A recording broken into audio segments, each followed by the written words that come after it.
Hi, everybody. I am here today with Jim Scuse. And Jim, tell us a little bit about the car we're standing by here. Well, we've got the 602 late model series car that we're running here. So it's the late model dirt series crate late model 602. And now tell us about what part of the country that you live in for anyone who's not familiar with you. Where do you live? I live in Asheville, North Carolina right now. I'm originally from Dover, Delaware, and so that's where I kind of got my start in everything.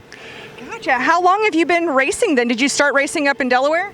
In Delaware, I did the Ridge Kegel with a driving experience at the NASCAR track at Dover Downs Speedway, which is now Monster Mile, and did that for 36 laps, and I thought, wow, this is cool. I'd like to have a race car. So it's like, really? So fast forward, I went and ordered a brand new dwarf car. They call them Mod Lights now. I ordered a brand new dwarf car in the winter of 95. 96, started racing up to Delaware International Speedway.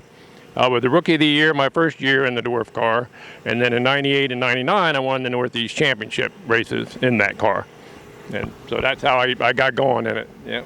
And now that's an asphalt track, isn't it? Yes, it is. Well, it's the Dover Downs NASCAR track with asphalt. We would run at the Delaware International Speedway, which is a half-mile dirt track in Delmar, Delaware. Yep. Oh, I didn't know how much dirt track racing was up there, and then how that would make the switch from, how hard it was to make the switch from asphalt into dirt. Oh, yes, and I did do that. I raced from 96 till 99, and then I moved to Florida.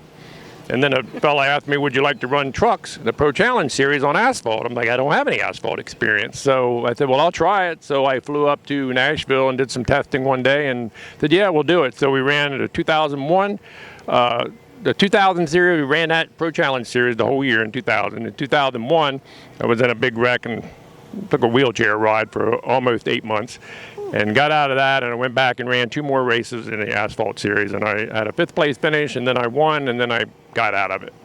Wow. So that was, I thought, the end of my racing right then. How long were you away from racing before you came back? I got out of it, well, 2002, I went back and won that last race at Orlando Speed World.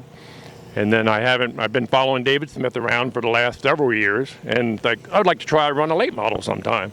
So well, if you want to try it, I said, I'm going to do this Kenny Wallace driving experience. So I did his dirt car late model thing, and I told David, I said, I think I'd like to get in one and do it. So I did it. I went on and purchased this car here. We ran it last year. We ran mostly at Livonia Speedway. So I think we only ran 12 races last year. So we had 9 top 10s, 4 top 5s, and we won one last year. So real exciting. So this year we've came back at it, and with the COVID-19 things going on, we've been limited to our racing schedule. So we've had 2 top 4s, a top 5, and a DNF. So we think we're back in action. We're here tonight. We'll see how we do. Excellent. Well, and there's something unique about you, the fact that you're not 20 years old, are you, Jim? Started first time in a race car was I was 41. Wow. Yep, first time ever in a race car. So it's a challenging experience.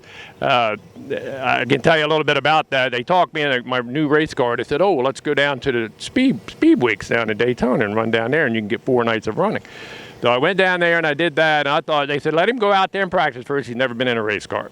So I went out there and I ran, 4 or 5 laps before they sent any other cars out. My very first time in a race car. They passed me like I was parked out there. I came off the back straightaway, went down in the pits, and they're like, what are you doing? I said, they're going to run over me.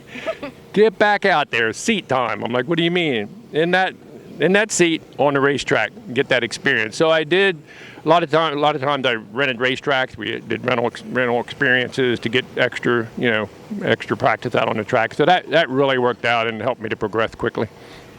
And then your number 34. So Tell us, is there a little bit of a significance behind the numbers? I always love to ask this question. Well, absolutely. My father, back when I was younger, we used to go to the Dover Downs Speedway in Dover, Delaware NASCAR track, and I became attached for whatever reason to Richard Petty, the number 43.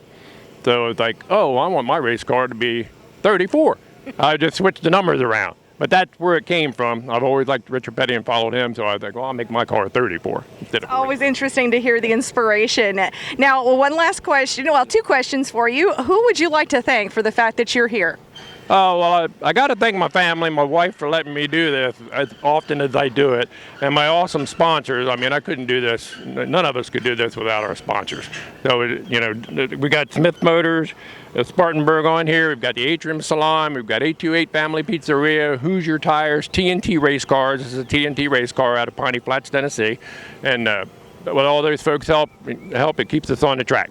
So. Yes, I love the Fords. They're a wonderful family for sure from TNT Race Cars. Well, and one last question for you. If people want to find you online, where can they find you? Well, on Facebook, I'm at Jim Scuse Racing, and on Twitter, at Jim Scuse Racing, and at Jim Scuse Racing on Instagram. Most of my focus and all my posting mostly is on the Facebook page, Jim Scuse Racing. Totally understandable, because that's where I find the biggest audience myself. So thank you so much for your time today, Jim, and good luck. Good luck racing. I appreciate it. Thank you. Thank you for coming out.